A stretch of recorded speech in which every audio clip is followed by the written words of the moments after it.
कभी कभी हमारी जिंदगी की सबसे बड़ी समस्या आलस नहीं होती, बल्कि कल होती है। कल से मेहनत करेंगे, कल से बदलेंगे, कल से पढ़ेंगे, और यही कल हमारी आज की सफलता चुपचाप चुरा लेता है।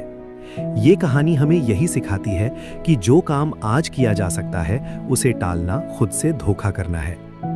ये कहानी है बिंदुपुर गांव के एक लड़के आर्यन की। आर्यन पढ़ने में तेज था, समझ भी जल्दी लेता था, लेकिन उसकी एक बहुत बुरी आदत थी, हर जरूरी काम को कल पर टाल देना। खासकर पढ़ाई के मामले में उसका एक ही जवाब होता, अभी बहुत समय है, कल से जरूर पढ़ूंगा। सालाना परीक्षा में 1 महीना बाकी था। उसकी माँ रोज प्यार से समझाती, बेटा थोड़ा थोड़ा पढ़ लिया कर, आखिरी समय में परेशानी होगी। आर्यन मुस्कुराकर कह देता, अरे माँ, अभी तो पूरा महीना है, कल सुबह 4 बजे उठकर पक्का पढ़ूंगा। लेकिन वो कल कभी नहीं आया। सुबह नींद भारी लगती, दोपहर दोस्तों के साथ खेल में निकल जाती, और रात को वो खुद से कहता, आज बहुत थक गया हूँ, कल से पक्का शुरुआत करूंगा।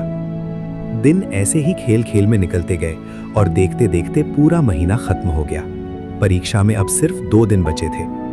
अब आर्यन घबरा गया। उसने सोचा कि रात भर जागकर पूरा सिलेबस खत्म कर देगा।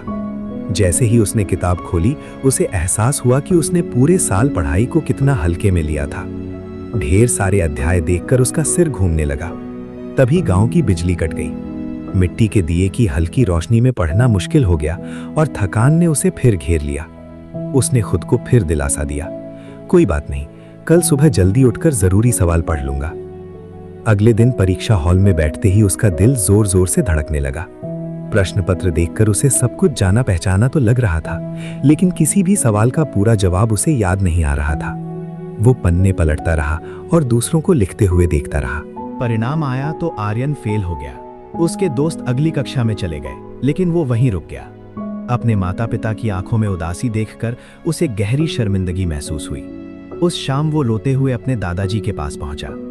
दादाजी ने उसे पास बिठाया और आंगन में लगे एक छोटे से पौधे की ओर इशारा करके बोले, बेटा, अगर मैं इस पौधे को रोज पानी ना दूं और सोचूं कि महीने के आखिरी दिन एक साथ 10 बाल्टी पानी डाल दूं, तो क्या ये जिंदा रहेगा? आर्यन ने सिर झुका लिया और कहा, नहीं दादाजी, ये सूख जाएगा। दादाजी मुस्कुराए और बोले, पढ़ाई भी वैसी ही है, ज्ञान का पौधा रोज थोड़ी थोड़ी मेहनत से बढ़ता है। कल एक ऐसा चोर है जो आज की मेहनत और आने वाली खुशी दोनों चुरा लेता है। उन शब्दों ने आर्यन को झकझोर दिया।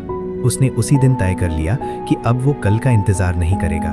उसने अपने कमरे की दीवार पर एक बड़ा सा चार्ट लगाया, जिस पर लिखा था, कल कभी नहीं आता, जो है वही आज है।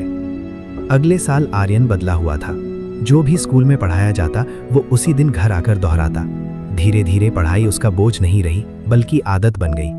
साल के अंत में वही आर्यन जो कभी फेल हो गया था, पूरे जिले में टॉप करने लगा।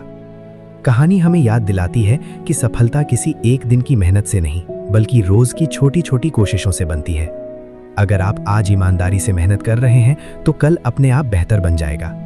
याद रखिए, सपने कल से नहीं, आज से पूरे होते हैं।